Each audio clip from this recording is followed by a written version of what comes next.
age nearly forgotten by Faeronian history, 7 liches united around a single ambition. These undead sorcerers, drawn from the far corners of the cosmos, forged an uneasy alliance to create an artifact of unimaginable destruction, one powered by the very sun that sustains life. Crenshinibon, the Crystal Shard. It was these evils who engineered the Shard. Grandfather Wu, the first man ever to wield magic on his world, whose power loosed a plague that killed 1 billion souls.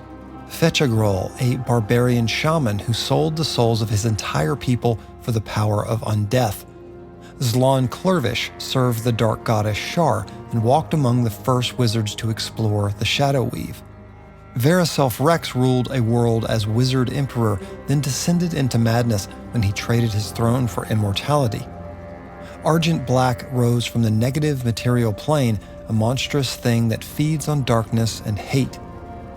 Vlad Zilhervan held a greed so consuming he would do anything for material wealth, and Solme of Gar lived for thousands of years by pouring her life force into a small child each time age caught her, until undeath claimed her before her final host could grow to adulthood. The 7 did not work the ritual alone. They summoned the Baelor Ertu to assist them, a demon whose power they meant to bend to their design.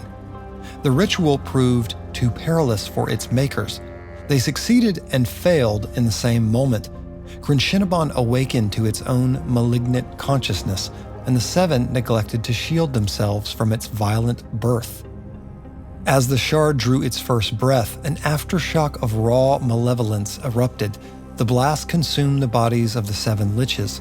Here the histories disagree. Many sages hold that the liches' spirits were drawn whole into the artifact to guide it. Cadderly Bonaduce's later findings tell another story. The shard's sun-like properties obliterated its creators at the moment of their joining magic, leaving them as ashes and shattered fragments of spirit, their malice scattered into the crystal and their minds undone.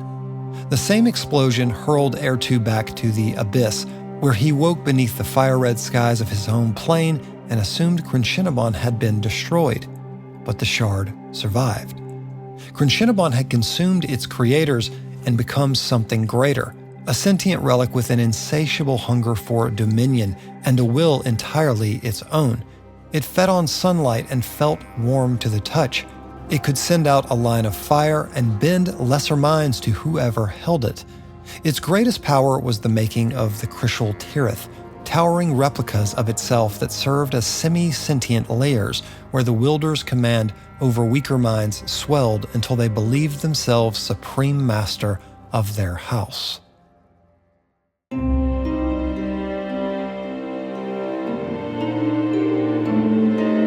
Seven liches gave the shard its malice. An 8th force gave it purpose. Some centuries after its making, Crenshinibon came to the land of Zakara, where it served as a wizard's tool, a thing that could throw fireballs and raise walls of light intense enough to burn flesh from bone. Then it found its way into the hands of a sultan, who learned the truth of the crystal shard and judged the work of the liches incomplete. So came the second creation of Crenshinibon, the heightening of its power and the waking of its consciousness. The Sultan held no dream of domination. He wanted peace with his many warlike neighbors. He used the shard to raise a line of crystalline towers stretching from his capital across the desert to an oft-raided frontier city, each spaced a single day's travel from the last. He strung as many as 100 of them and nearly completed the defensive line. The Sultan misjudged the shard. He believed each tower made Crenshinibon stronger, while in truth, he stretched its power thin across every spire. Then a sandstorm swept the desert. So thin had the towers grown that they shattered under the force of the sand, and a neighboring sheikdom poured across the border. Its hordes overran the kingdom and murdered the Sultan's family while he watched. The conquering sheik refused to kill him, wanting the memory to burn at the man instead. Yet Crenshinibon took a piece of the Sultan's spirit, a fragment of his grief, his ambition, and his endless longing to reclaim what he had lost. That tormented spirit remains the key to the shard's hunger. It hungers to recreate the glory of the crystalline towers, to protect the vision of its mortal maker.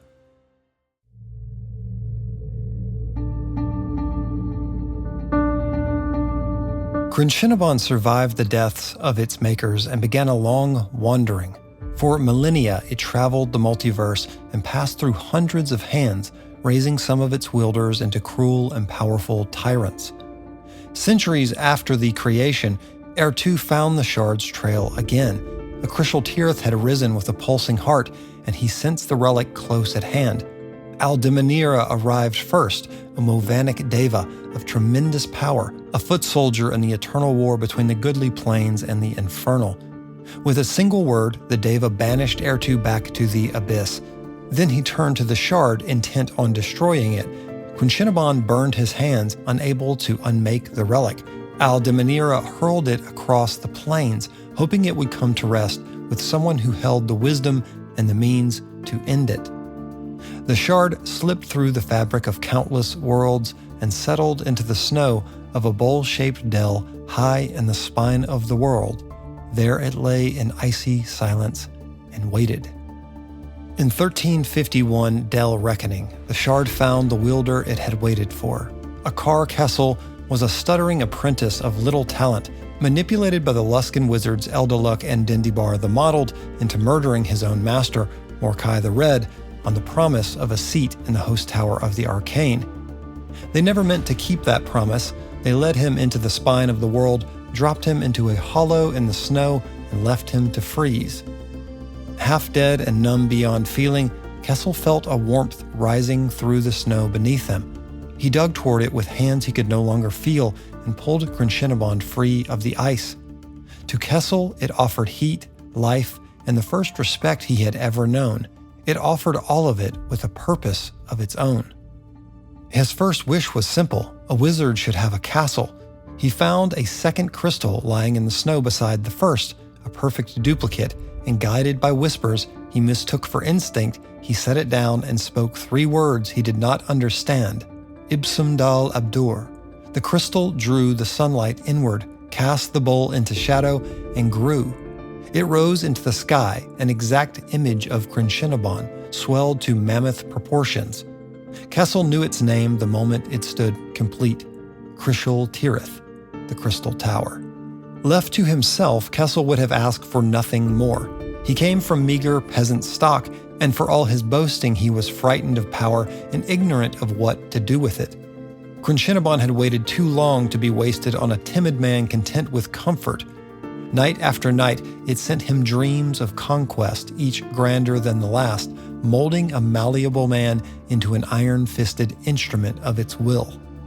Over 5 years, Kessell gathered the scattered tribes of the spine of the world, goblins and orcs and ogres, and even frost giants, binding them into an army of thousands. The apprentice who could barely conjure a flame had become the self-proclaimed tyrant of Icewind Dale, and in 1356, he turned that host against the 10 small communities clustered around the lakes below. 10 towns should not have survived. The settlements were fractured and divided, more practiced at feuding with one another than at standing together. Against Kessell's horde, they united, and they found unlikely allies in the dwarves of Brunner Battlehammer's clan and the barbarian tribes gathered under the young Wulfgar. Drizzt Do'Urden found the weakness in Cryshal-Tirith's design. The tower lived on light, drawn through a gemstone at its heart that was itself a smaller image of the shard. Drizzt carried a sack of flour left over from a raid on a giant's lair. He made his way into the tower, past Kessell's faltering nerve, and emptied the flour over the gemstone. The light smothered. The tower groaned and darkened. He pulled the empty sack over the gem and drew it tight, and Cryshal-Tirith began to decay. This did no harm to Crenshinibon itself. Kessell said as much, mocking the drow even as his fortress crumbled, for Drizzt had broken only one of the shard's countless images. The loss of the tower ended the tyrant's reign all the same. Stripped of the structure that amplified his stolen power, his army fracturing below, Kessell fled to the heights of Kelvin's Cairn and loosed the shard's heat into the mountain, melting the snowpack in a display he could not control. As the snowcap broke loose, Kessell clutched the relic close, and the shard burned his hands and pushed him away, refusing a wielder who had failed too many times. He screamed as it slipped from his fingers, and the sound was lost beneath the avalanche. The snow buried Akar Kessell on a lower peak of Kelvin's cairn, and it buried Crenshinibon with him.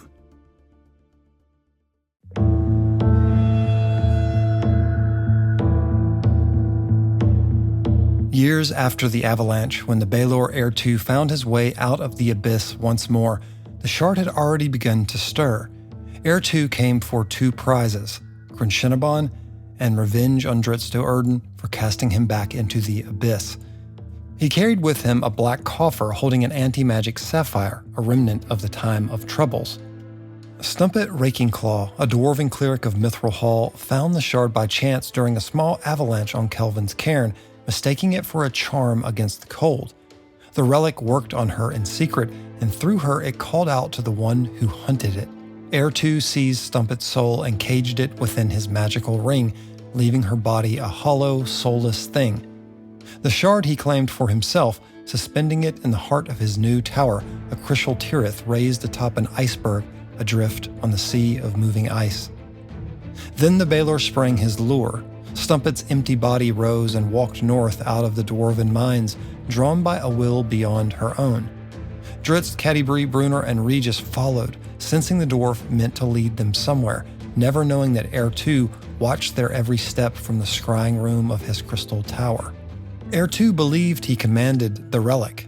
He did not. Crenshinibon had bound itself to the Baelor through a deep telepathic link, and through that same link it pursued its own designs. Heir 2 wanted Drizzt lured close so he might savor his revenge. The shard wanted the drow dead at a distance. It seized control of the Baelor's Tear minions and sent them to attack the companions on the ice, defying Heir 2 outright. The two began a battle of wills for dominance.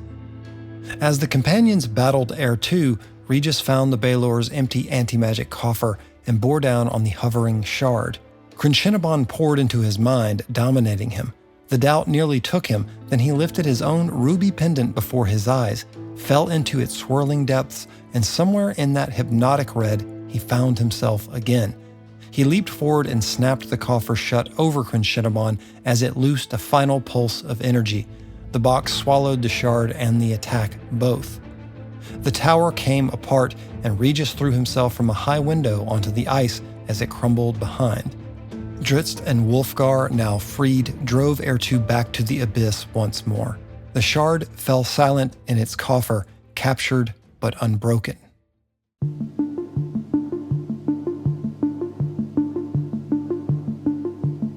Drizzt set out for the Spirit Soaring, carrying the captured relic. He had reckoned with monsters and the shard's ceaseless call. He had not reckoned with Jarlaxle Baenri. The mercenary leader of Brigandierth wanted Crenshinibon, and he knew he could never take it from Drizzt by force, so he turned to deception. Through his psionicist, Lieutenant Camuriel Oblodra, Jarlaxle hired Beltimazifus, a doppelganger held and rented out by the Mind Flayers. The creature took the form of Cadderly Bonaduce. To complete the ruse, Jarlaxle's wizard priest Regai Bondalek accompanied the false Cadderly disguised as a student of the Spirit Soaring, carrying powerful healing prayers. The lure was Regis. The halfling lay gravely wounded from an ambush on the road, and the companions were desperate for the clerical aid the false Cadderly offered. Believing his trusted ally had come to meet them early, Drizzt let down his guard. The disguised drow healed Regis, and Drizzt placed Crenshinibon into the hands he thought belonged to Cadderly. Crenshinibon raised Jarlaxle a Cryshal-Tirith and taught him to bend the towers to his needs. Within that tower, Jarlaxle arranged a reckoning he had been planning all along. He brought Drizzt face to face with Artemis Entreri, the assassin whose life had curdled into emptiness around his obsession with the drow, meaning to free Entreri from that shadow by letting the two settle their rivalry at last. The duel ended in horror as Drizzt drove home what should have been a killing stroke. Camuriel secretly returned to Entreri the psionic power to absorb the blow and hurl it back. Entreri's hand sank into Drizzt's chest, and the ranger fell. Yet Jarlaxle had foreseen even this. Rhaegai healed Drizzt, Regis was also recovered, and the mercenary had what he wanted. When a recovered Drizzt told Jarlaxle he could not allow him to keep the shard, the drow only laughed. He had never invited Drizzt to that tower, believing there was anything the ranger could do to take Crenshinibon from him. Jarlaxle walked away with one of the most dangerous artifacts in Faerûn, certain of his control over it. Crenshinibon was content to let him believe so.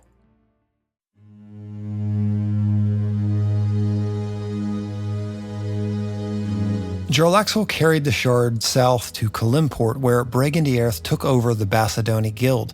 With Crenshinibon in hand, his reach grew longer still.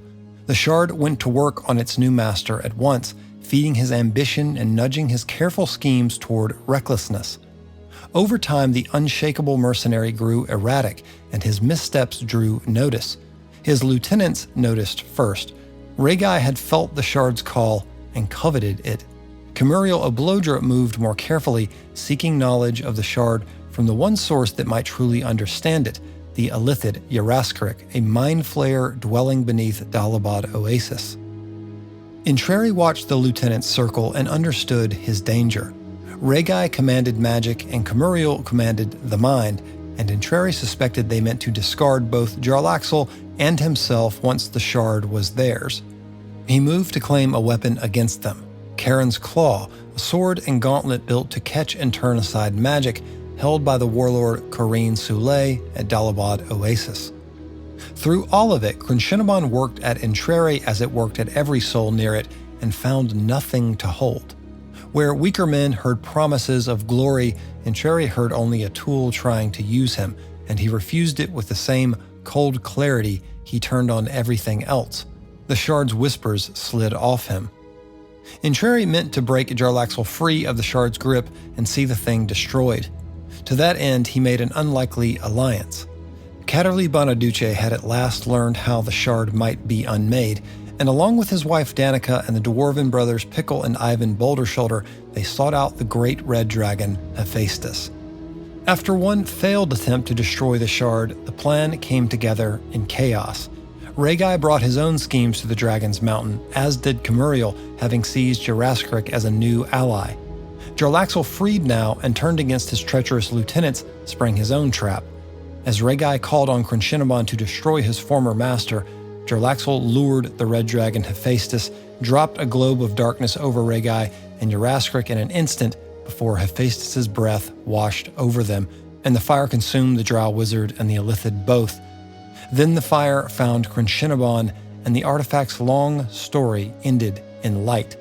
The shard had been forged to feed on the sun, and when the dragon's flames breached its binding energy, it released every measure of radiance it had ever consumed, growing brighter than the sun itself.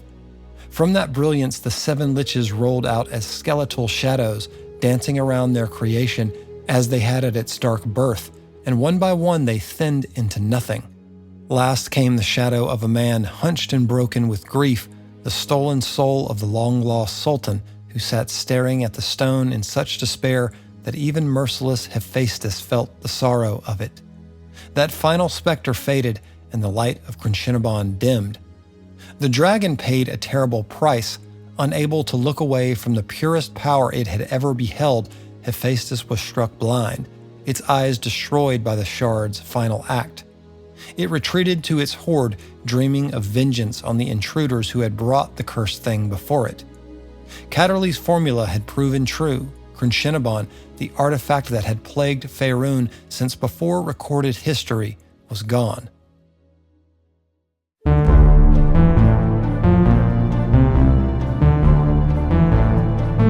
The destruction at Hephaestus's lair should have been the end, yet a remnant of the artifact's power lingered in that cavern, dormant until the world itself began to break. When the spell plague tore across Faerûn and Mystra's weave came apart, a visible strand of that collapsing magic cut through Hephaestus's lair. The blinded dragon, goaded by an intruder in his darkness, breathed his fire once more at the spot where he had destroyed the shard. That blast struck the residual power still clinging to Crenshinibon's ruin, and where dragonfire met the failing weave, the artifact's necromantic essence woke. The Mind Flayer Jarlaxle returned as a disembodied consciousness, and the 7 liches rose again as gray apparitions, circling their crystalline home and chanting to be let back inside. The same cold necromancy reached into Hephaestus and killed him where he stood, rotting the scales from his bones. Then it raised him anew. Jarlaxle bent the dragon's will and compelled him to smash the shard into the center of its own skull, and in that instant 3 powers became one: the undead dragon, the sentient artifact, and the Illithid's hungering mind fused into a single entity. Jarlaxle named it the Ghost King. Hephaestus was a Dracolich now, Crenshinibon glowing green as a horn above its fiery eyes, and the 7 liches groveled before him as his spectral court. The Ghost King carried death across Faerun, and its path led to Spirit Soaring, the Cathedral of Dinir, the home of Cadderly. Jarlaxle Baenri, with Athrogate at his side, understood the scope of the threat and sought out Drizzt and his companions. The spell plague had already struck. The falling weave had wounded Cadderly, leaving her adrift between the waking world and somewhere far stranger. The battle at Spirit Soaring cost Cadderly everything. The cathedral's magic had kept him young for decades. As the Ghost King's assault tore that magic apart, the years fell upon the priest all at once. When the Dracolich fled the fight, it escaped into a shadow image of the world, a dark plain of huddled beasts and endless gloom. Cadderly knew how to follow. Caddybrie's spell-plagued touch mind had become a window into that shadow realm, and using Regis's ruby pendant, Cadderly fell into her thoughts and saw through her eyes, his ghostly form fading from the cathedral as he crossed over. There light met darkness. Cadderly came as the chosen of Dinir, radiant with his god's last gift, and the Ghost King loomed before him as the deepest shadow of all. They fought for a long while, the radiance searing through the dark and the dark rolling back to smother it, neither yielding. In the end, the shadow could not grow against the warmth of Cadderly.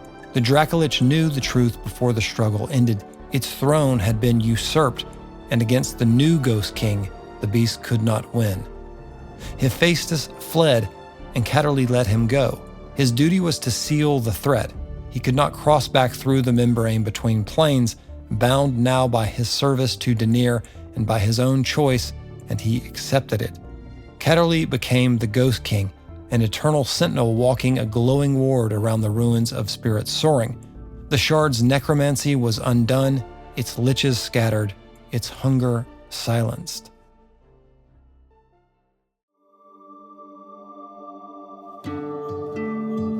Crenshinibon, the Crystal Shard, has influenced the events of Icewind Dale for over a century, and it spreads its corruption even now. If you want to hear even more about Crenshinibon, check out my video Jarlaxle and the Crystal Shard, where I discuss how it manipulates one of the most brilliant minds of Menzoberranzan. You can also check out my complete guide to Drizzt Do'Urden. If you want to support the continuation of this channel, consider becoming a patron, where you'll get access to 2 bonus monthly podcasts and all of my Legend of Drizzt stat blocks for characters and magic items, including my custom design for Crenshinibon itself. Thanks for watching, and I'll see you next week for more lore from the Forgotten Realms and the Legend of Drizzt.